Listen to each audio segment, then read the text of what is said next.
right, in this video, what we're going to look at are the other two types of elasticity. We covered price elasticity on the last one, and now we're going to look at cross-price elasticity and income elasticity. And it's a very similar formula and very similar math, so it should be fairly easy to comprehend.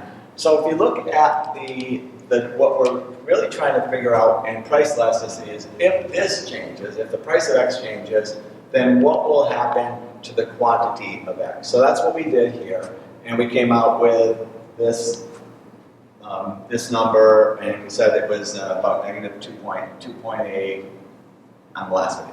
Okay, but now let's change gears a little bit, and let's say, what if we hold that constant and hold this constant, but we change price of Y? And price of Y would be the price of a related good. So last time we were saying that this product might be pizzas.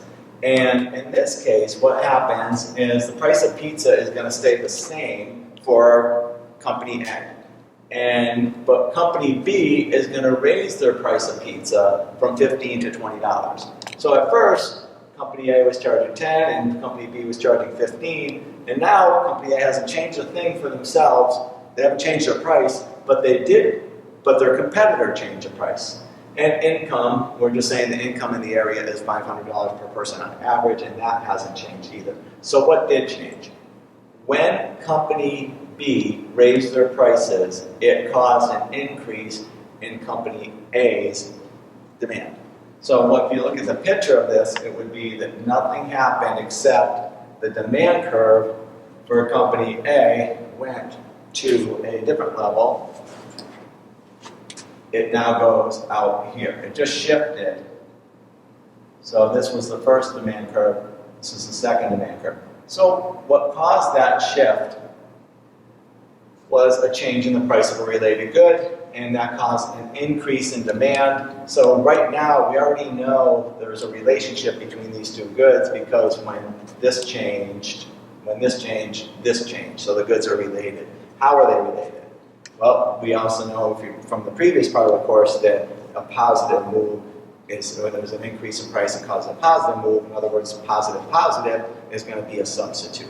All right, but let's do the math and go through the formula. So the formula is really similar to the one we did before, except we're not looking at a change in the price of Y, we're changing the price of X, we're looking at change of Y. So we're going to change, we're still looking at what's happening to the quantity of X, but now we're saying it was caused by a change in the price of Y. So this is going to be Y. So what changed is there was a percentage change in Y, and that caused a percentage change in the quantity of X. In other words, it shifted the demand curve, we know that, but the question is by how much, and elasticity answers the question by how much. So would a competitor's price cause a big increase in demand or a little increase in demand? Would it cause it to move to the left or to the right? So that's what this elasticity allows us to do. So let's go through the formula again. So it's going to be the cross-price elasticity is the change in QX over the average QX. And then it's going to be the average PY over the change in PY. So the change in QX goes from 20 to 25, so that's a change in 5. The average is 22.5, right in the middle of those two. Right? The average PY is going to be 17.5. It's just those two numbers added up and divided by 2, and then the change was a positive 5. So this comes out to be 17.5. These can just cross off, but it would be 17.5. The ratio of 17.5 over 22.5, and you can multiply those out too and get the same exact answer. But it comes out to be some positive number, let's just say 0.8-ish, right? And don't quote me on this. We'll get the right answer in a second. 0.77. It's actually 0.78. Okay, so let's put that up. Okay, so that's the answer. So now what does that mean? If you look at the scale on cross-price elasticity, anything 0, anything that way is negative, anything this way is positive. right? So anything over this way is a substitute, and anything over this way is a complement. Okay? And that's, so any negative number is going to be means the goods are complementary, and positive number means the goods are substitute. In this case, it was a positive number, so we would say that it is these two goods are substitute items. Right? Now, let's quickly move on to income elasticity. And in income elasticity, again, now we're going to just move on and say, all right, this is the same now, and this is the same now, okay, but we're going to change income, we'll increase income, and we'll see what happens to, when the increased income, what happens to the number of pizzas sold. Let's just say this goes up to 31. All right, so now what changed? Income went up and quantity went up. So holding everything else constant. So start all over. Now we're going to move this. We're going to hold that constant and that constant. And this is called an income elasticity. And income elasticity is the formula would be, now what's changing is not the price of Y, but the income and the income. So it's the same formula as same type of setup as before, right? And then this is going to be the change in income here.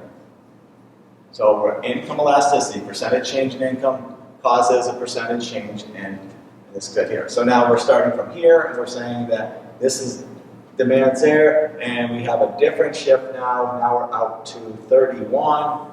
So at the same price, we're all the way out here at 31. That's what it would look like on a graph. This would be the income change. And so now the demand shifted out again. So increase in income caused an increase in demand. Again, so now we know it's at least a normal good. So let's do the math on it. Change in, follow this formula. We're using these two rows right here. And we have change in Q was a +6. The average Q, add these up, that's 56 divided by 2 is 28. And then the average income, average between 500 and 600 is 550. And the change in income is 100. You multiply these out, you get 6, that's 3, I think it's 3300, and this would be over 2800. 3300 over 2800 give us about 1 point, that's 5, so I'm going to say 1.2-ish. 1.18. Okay, so that means our income elasticity, we solve for that. Looking at the income elasticity line, they all have different lines, which you'll see in your notes. Anything this way is called an inferior good.